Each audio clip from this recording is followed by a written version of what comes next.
Welcome back. Now, apparently being on a crusade for healthier food wasn't enough to keep Jamie Oliver's UK restaurant chain in business.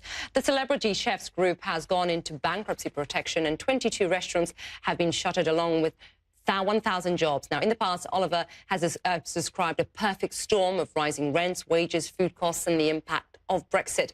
Anna Stewart is here. She was hoping to bring some Italian food to us. And I was waiting for my linguine.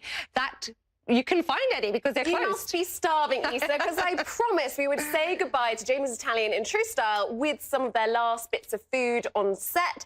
Unfortunately, the administrators have been very quick. They're already shut up. You'll see from some photos I took. There are signs on the door. There's no one there, and no one came to work. And the sad news is, this is sad. This is very tragic. We're talking thousands of jobs. People who worked there suddenly without a job, and devastating, of course, for Jamie Oliver, who actually put in £13 million himself last year to try and stave off its collapse. So why is it a surprise that we are even here?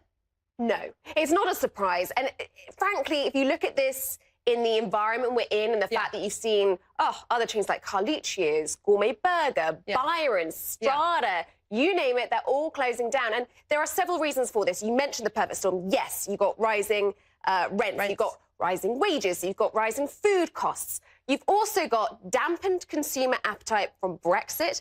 And you've also just got a structural shift. People aren't going out as much. When they do go out, they want to have a premium experience. And, of course, all those delivery apps. So you can get the same food you can get in a restaurant at home.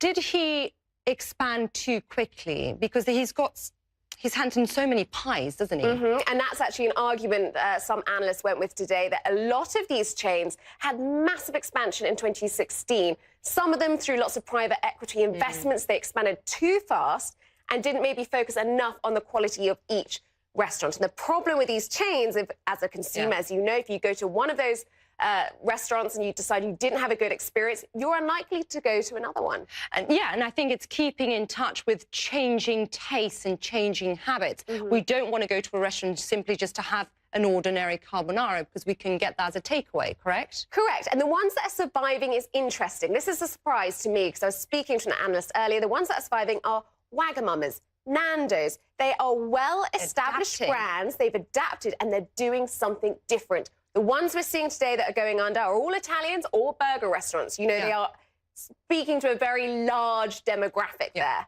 And it's also such a crowded market, as you pointed out. What did Jamie have to say? Because this is something that he, like you said, he invested so much money behind, and he clearly loves, is so passionate about food and trying to show us healthy food, really good quality food. How has it affected him? He says he's absolutely devastated. And when he tweeted today, he also thanked everyone that has been a part of this project, because it's a big project. And as we said, 1,000 people are losing their jobs over this. But for Jamie, he's always said that, you know, a vast proportion of his ventures fail. So this isn't the first. We saw his cookery shops. They went under. We saw some of those items go under.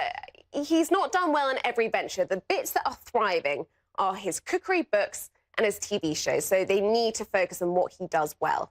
I'm a big fan of his cooking book, especially the 30-minute meals. It works wonderfully. They're never 30 minutes. They're never 30 minutes. And they never have everything in stock, right? I always have to make a list, so I have to go and buy. Anyway, Anna, thank you very much.